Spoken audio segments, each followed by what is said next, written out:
In today's Hometown Live, we are going to Beckendorf Junior High School in Katy, where 15 students have qualified for the national championship in the Science Olympiad. Eyewitness News reporter Katie McCall is out there to show us why. Katie?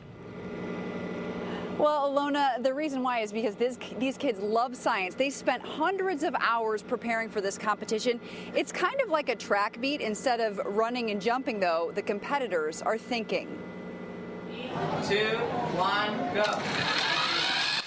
Nice, Guillermo. That's about 2.5. In an event where the difference between winning and losing is measured in millimeters, these students from Beckendorf Junior High are hoping their competition will not measure up to them.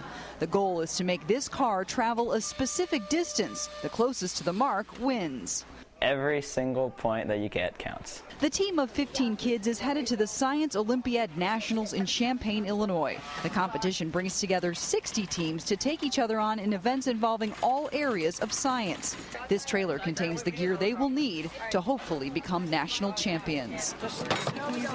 Beckendorf's team won the state title, and this is the first year that any team from the Houston area has ever gone to nationals. It is to them the Super Bowl of science. The exciting part of it is to see what you've actually done in real life, to see it work, see it do something. The kids spend hours after school studying everything from engineering to chemistry. There is even an event that requires them to use science to solve a crime. They're having to identify fingerprints, blood splatters, and it's all the evidence together to figure out who the culprit in a particular crime was. So it didn't react because it's still blue. You have to be able to judge a powder by its characteristics, not by the way it looks. But there are other skills the team has learned that have nothing to do with science. Learn valuable life skills, just being able to be with your friends all the time, teamwork. In order to be successful, we all have to work together, get along. And their coach says it is those life skills that will give his team the edge over their competition so they can bring home another trophy. We have a good feeling. And the kids leave tomorrow for Champaign, Illinois. The competition takes place all day on Saturday. They find out that night who won, and we wish them, of course, the best of luck. Oh, great story here, Katie. They're obviously focused on some very high-tech projects, but what else were they judged on after winning the state championship already and now moving on to the nationals?